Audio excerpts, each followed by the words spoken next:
Johnny Stapleton here for IrishBoxing.com with Joe Gallagher. Joe, back with Matthew for this fight. I think someone was saying is probably the most focused he's looked since the Storm fight, which he worked with you as well, wasn't it? Yeah, listen, it's a good compliment. Listen, we had good success. 5 years ago we were back here, we fought in the National Stadium. He was British and European champion then. Obviously we lost to Sturm. I didn't think we lost to Sturm. Still to this day we didn't.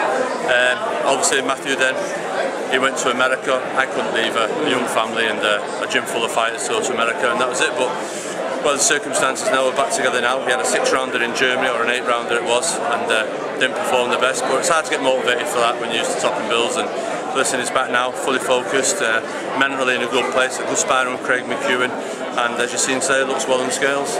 How have you noticed, or how has he been in the build up to this one? Is there, is he be excited about coming back to Ireland? No, definitely. Listen, the butterflies are going. The butterflies have been going for the pair of us. The fact that last time we were at National Stadium, and I think for Matthew, when he's been to the shows, at the big Bernard Dunn shows that have been here in the big arenas, he was here obviously with Brian Peters at the time watching, and I think that was his dream and always his dream. I know he's boxed in great venues, Vegas and the Garden, but to top in a big arena like this in Dublin, I think made possibly one of his dreams come true for a boxer anyway, and for him, and in training it's reflected in that, he's really put it in.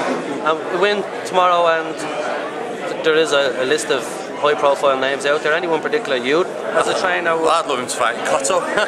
Why don't you get him well paid for it? And I think it's a good fight stylistically wise for Matthew. Also there's talk of Cotto and Alvarez, so we'll see what happens. Anyway, Matthew wins this, puts himself in the picture in it for a world title, and you never know, 4th time looker. And just while we have you here, we have to ask about Scott Quigg Vs Frampton when you're in Ireland. Yeah, no problem. Just your views on that fight, and is the possibility being made? Or? Yeah, definitely. Listen, it's a great fight. We want the fight. Scott Quigg wants to fight. I know Carl wants to fight. Negotiations have gone on where they've said they'll fight, and 50-50, put it all in the pot. And it'll definitely fight in 2015. The problem is at the moment now, Carl's got a mandatory, and Chris Avalos, he has to fight him, so until he takes care of him, really the fight can't happen. But there's already been negotiations where it looks like it's in the pipeline. No, definitely. Yeah. Listen, definitely Eddie's been in talk, but I think that contractually wise, I think Carl's still got a promotional contract with Box Nation or something like that, so they have to sort them problems out, but we're willing to fight whenever and wherever, and we've said about putting it in the pot, 50-50 down the middle.